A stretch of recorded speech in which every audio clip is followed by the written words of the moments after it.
1 Thessaloniciens, chapitre 4.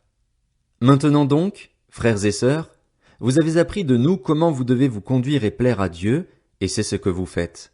De même nous vous le demandons et nous vous y encourageons dans le Seigneur Jésus, progressez encore. Vous savez, en effet, quelles instructions nous vous avons données de la part du Seigneur Jésus. Ce que Dieu veut, c'est votre progression dans la sainteté. C'est que vous vous absteniez de l'immoralité sexuelle. C'est que chacun de vous sache garder son corps dans la consécration et la dignité, sans le livrer à la passion du désir comme les membres des autres peuples qui ne connaissent pas Dieu. C'est que personne dans ce domaine ne fasse de tort à son frère ou ne porte atteinte à ses droits, parce que le Seigneur fait justice de tous ses actes, comme nous vous l'avons déjà dit et attesté. En effet, Dieu ne nous a pas appelés à l'impureté, mais à la consécration. Celui donc qui rejette ses instructions ne rejette pas un homme, mais Dieu, qui vous a aussi donné son Saint-Esprit. Vous n'avez pas besoin qu'on vous écrive au sujet de l'amour fraternel, car vous avez vous-même appris de Dieu à vous aimer les uns les autres, et c'est aussi ce que vous faites envers tous les frères et sœurs dans la Macédoine entière. Mais nous vous encourageons, frères et sœurs, à progresser encore, à vous efforcer de vivre en paix, à vous occuper de vos propres affaires et à travailler de vos mains, comme nous vous l'avons recommandé. Ainsi votre conduite sera honorable aux yeux des gens de l'extérieur et vous ne serez dépendants de personne. Nous ne voulons pas, frères et sœurs, que vous soyez dans l'ignorance au sujet de ceux qui sont morts, afin que vous ne soyez pas dans la tristesse comme les autres, qui n'ont pas d'espérance. En effet, si nous croyons que Jésus est mort et qu'il est ressuscité, nous croyons aussi que Dieu ramènera par Jésus et avec lui ceux qui sont morts. Voici ce que nous vous déclarons d'après la parole du Seigneur. Nous les vivants, restés pour le retour du Seigneur, nous ne devancerons pas ceux qui sont morts. En effet, le Seigneur lui-même, un signal donné, à la voix d'un archange et au son de la trompette de Dieu, descendra du ciel et ceux qui sont morts en Christ ressusciteront d'abord.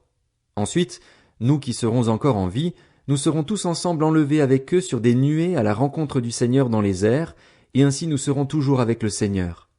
Encouragez-vous donc les uns les autres par ces paroles. 1 Thessaloniciens, chapitre 5. En ce qui concerne les temps et les moments, vous n'avez pas besoin, frères et sœurs, qu'on vous écrive à ce sujet. En effet, vous savez bien vous-même que le jour du Seigneur viendra comme un voleur dans la nuit. Quand les hommes diront « paix et sécurité », alors une ruine soudaine fondra sur eux, comme les douleurs sur la femme enceinte. Ils n'y échapperont pas. Mais vous, frères et sœurs, vous n'êtes pas dans les ténèbres pour que ce jour vous surprenne comme un voleur. Vous êtes tous des enfants de la lumière et des enfants du jour. Nous ne sommes pas de la nuit ni des ténèbres. Ne dormons donc pas comme les autres, mais veillons et soyons sobres. En effet, ceux qui dorment, dorment la nuit, et ceux qui s'enivrent la nuit. Mais nous qui sommes du jour, soyons sobres, enfilons la cuirasse de la foi et de l'amour et ayons pour casque l'espérance du salut. En effet, Dieu ne nous a pas destinés à la colère, mais à la possession du salut par notre Seigneur Jésus-Christ, qui est mort pour nous afin que, soit que nous veillions, soit que nous dormions, nous vivions ensemble avec lui. C'est pourquoi encouragez-vous les uns les autres et édifiez-vous mutuellement, comme vous le faites déjà. Nous vous demandons, frères et sœurs, de reconnaître ceux qui travaillent parmi vous, qui vous dirigent dans le Seigneur et qui vous avertissent. Ayez beaucoup d'estime et d'amour pour eux à cause de leur travail. Soyez en paix entre vous. Nous vous y invitons, frères et sœurs. Avertissez ceux qui vivent dans le désordre. Réconfortez ceux qui sont abattus. Soutenez les faibles. Faites preuve de patience envers tous.